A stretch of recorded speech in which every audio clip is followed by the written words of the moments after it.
ඔන්න එහෙනම් පටන් ගන්න යන්නේ අපේ අමුතු පාසලේ තවත් ලස්සන දවසක්.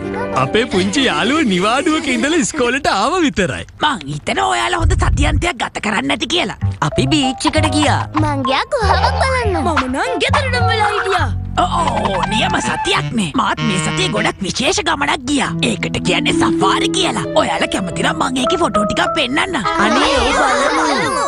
ඉන්නේ මම. මේක ගත්තේ මෂි මාරත් දැන්නේදී. එතන හරිම ලස්සනයි නේද? ඒ ටීචර් ළඟ මෙච්චර ලොකු දුරදක්නයක් තියෙන්නේ.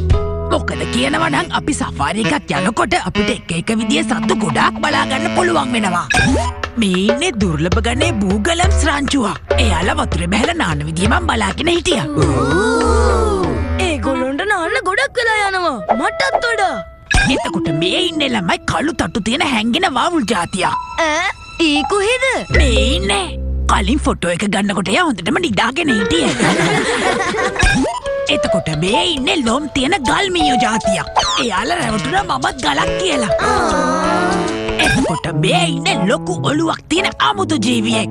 එයා සෑහෙන ලොකුයි. හරියට යෝධ ඌරෙක් වගේ. මට තාගෙන හිටියේ. ඒ මොන වර්ගයේ සතෙක්ද ඒ ඉන්නේ? ඕ ඒ ඉන්නේ මමනේ. මම සෙල්ෆි එකක් ගන්න බලද්දි ඔහු වැදලා තියෙන්නේ. මම මාරම ලස්සන කාලයක් තමයි ළමයි ගත කරේ. අපිටත් සෆාරි එකක් යන තියෙනවා නම් කොච්චර ෂෝක්ද? සමහර විට ඔයාලට යන්න පුළුවන් වෙයි. ඔයාලගේ අමුතු පාසලේ සෆාරි එකට සාදරයෙන් පිළිගන්නවා. අපිට මේ උයනේදීත් එක එක වර්ගයේ සත්තු ಜಾති ගොඩක් බලා ගන්න පුළුවන්. බලන්නකෝ අන්න ඉන්නවා දිග කකුල් තියෙන මැස්සෙක්. ඔව් මම මකුළුවෙක් වගේ හිමීට එයාගේ ළඟට යන්න ඕනේ. හිමීට එයාගේ ළඟට ගිහින් මගේ රෝර් පෑඩ් එකේ ෆොටෝ එකක් ගන්න ඕනේ. බලන්නකෝ ෆොටෝ එකට එයා ඉන්නේ ලස්සන. හරි අපි දැන් බලමු ඔයාලට සත්තු කී දෙනෙක්ගේ ලස්සන ෆොටෝ ගන්න පුළුවන් වෙයිද කියලා. කොයිද යන්න?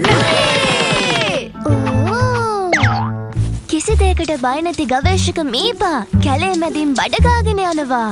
එයා කැලේ මැදට යන්නේ ඉන්න භයානකම සතාව හොයාගෙන. අනේ පාමීපා මම මේ ගහේ ඉන්නේ මොකෙද්ද කියලා බලන්න හදන්නේ.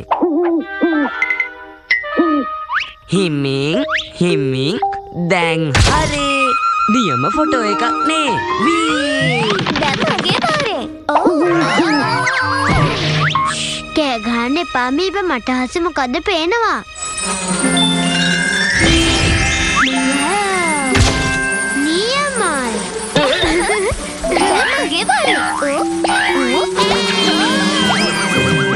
පරිස්සමින් මීපා ලීකොට හොල්ලන්න එපා.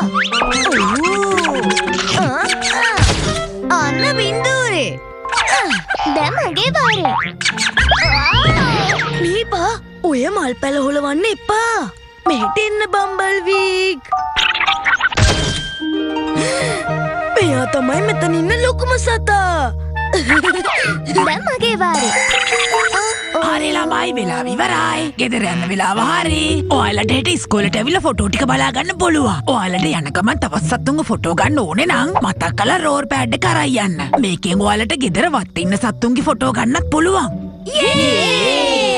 ඒත් අපේ ගෙදර මට වත්තක් නෑනේ. පන්ති අනිත් අයට පෙන්නන මංගාව එක පින්තූරයක්වත් නෑ. ඔයා මොකද කරන්නේ මගේ දුව? මම මේ මැස්සේ කලන ගමන් ඉන්නේ. කොහොම මෙයා එක විදිහට ඉන්නේ නෑනේ. සමහරක් විට යාගේ ෆොටෝ එකක් ගන්න පුළුවන්. එහෙනම් යන්නවා. ඒක නියමෙට ආවා. ඒකට මාර ගතියක් තියෙන්නේ. මාදිමු.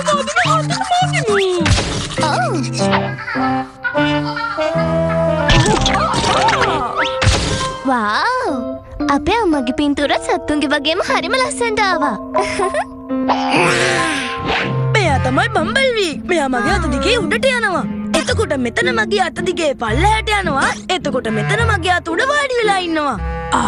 ඒ ටික නම් හරිම ලස්සනයි යම්බල්. ඔයා එයාගේ එක එක පැති වලින් ෆොටෝස් අරන් තියෙනව නේද? මල් ළඟ තව ගොඩක් තියෙනවා.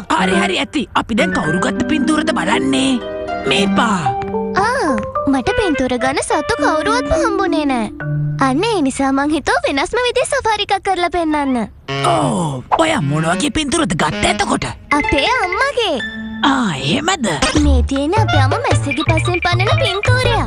එයා කුස්සිය වටේට මෙයාගේ කුදුර පස්සෙන් පන්නනවා.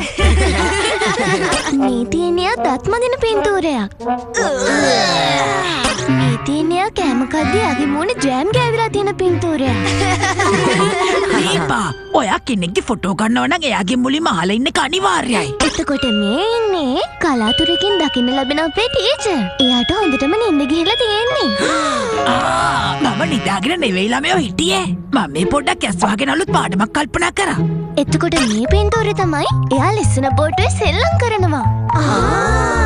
ඔව් ඇත්තම කිව්වොත් මගේ එක සුද්ධ කරන ගමන් හිටියේ. ඒවත් ඉතින් කරන්න ඕනනේ. එතකොට මේ තමයි අන්තිම එක. එයාලා ගබඩා කාමරේ ඇඳුම් අඳිනවා. අයියෝ! ඔව් ඒත් ඒක අපි තුන්දෙනා ගොඩක් ලස්සනයි නේද? ඔයත් වැඩි ලස්සනට කරලා මීපා. ඔයත් මාරම සිදුවීම් ටිකක් තමයි ෆොටෝස් අරන් තියෙන්නේ. ඉතින් මීප තේරුම් ගත්තා හරියට උපකල්පනය කරනවා නම් අපිට විනෝද වෙන්න ඇත්ත වෙනක් ඕනෙම නෑ කියලා. අපයි තා පොඩෙන් අමතක වෙනවා. ඒ පාරත් ආයෙම මගේ ෆොටෝ එකක්ද? නෑ ටීචර්. මේ ඉන්නේ මං ඉස්කෝලේට එද්දි පාරේදී හමුන ගෙම්බා. ඒකෙන් අන්තිමේදී මට ඇත්තම සත්‍යක ලස්සන පින්තූරයක් ගන්න හම්බුණා.